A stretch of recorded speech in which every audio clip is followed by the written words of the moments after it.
Well, this is a comparison between the Google Pixel 2 XL and the Samsung Galaxy Note 8. 6 inches versus 6.3 inches. Front firing stereo speakers versus bottom firing speaker. Samsung versus LG. LG makes a Pixel. But how do they stack up? Well, the Note 8 is the bigger, the beefier, the heavier device. It just feels way more solid.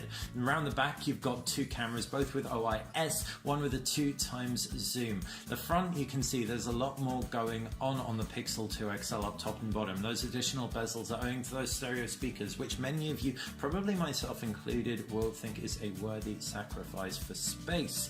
As far as the screens go, Quad HD, 6 inches on the Pixel 2 XL. It's a POLED display, just like on the LG V30, given this is made by LG.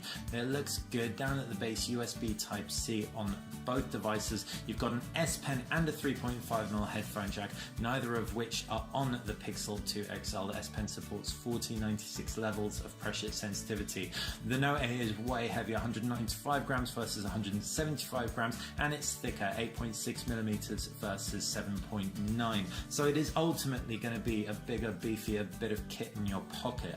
Its finish is slicker as well. The glass front, glass back attracts fingerprints pretty readily, but it does support wireless charging, which is a really nice plus. As far as the interfaces go, you've got Android across both, Android 7 on the Note. You've also got Edge panel, so you can swipe in from the right hand side, take advantage of that curved glass screen.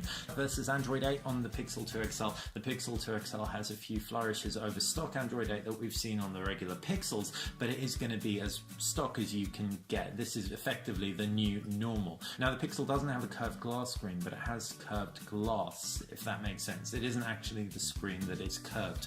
So anyone who likes stock Android will definitely prefer the Pixel 2 XL.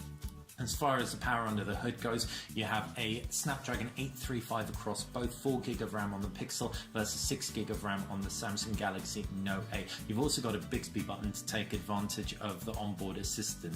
Now, Bixby, we've seen a lot more of Google Assistant. If you squeeze the Pixel 2 XL, that will activate Google Assistant, so that's a pretty sweet deal. Camera combination, you've got a front camera of 8 megapixels across both, rear camera of 12 megapixels across both too, although that dual camera setup affords you that 2x zoom. Now, the Pixel 2 XL DxO marked better across video and photo than the Note 8 with 98. The Note 8 benchmarked incredibly well for photos, but its video score brought it down a little bit. DxOMark is just benchmarks though, so we're going to have to wait till we get these in for real world tests before we call it conclusively.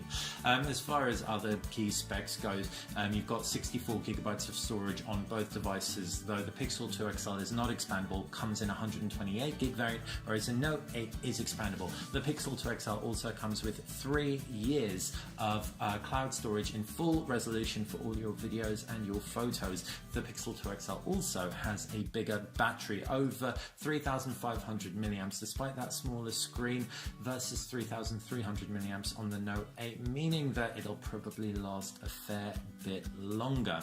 The Note 8 is already out, so you can pick it up for over £130, or wherever you are. It's going to cost a huge whack, around $1,000. In the UK, you can get the Pixel 2 XL for £800. Now, the black and white variant is the one that I would go for. It is the most attractive. Hopefully you enjoyed this video. If you liked it, click that thumbs up button. If you like the channel, subscribe. That's how you stay on top of everything that we do here.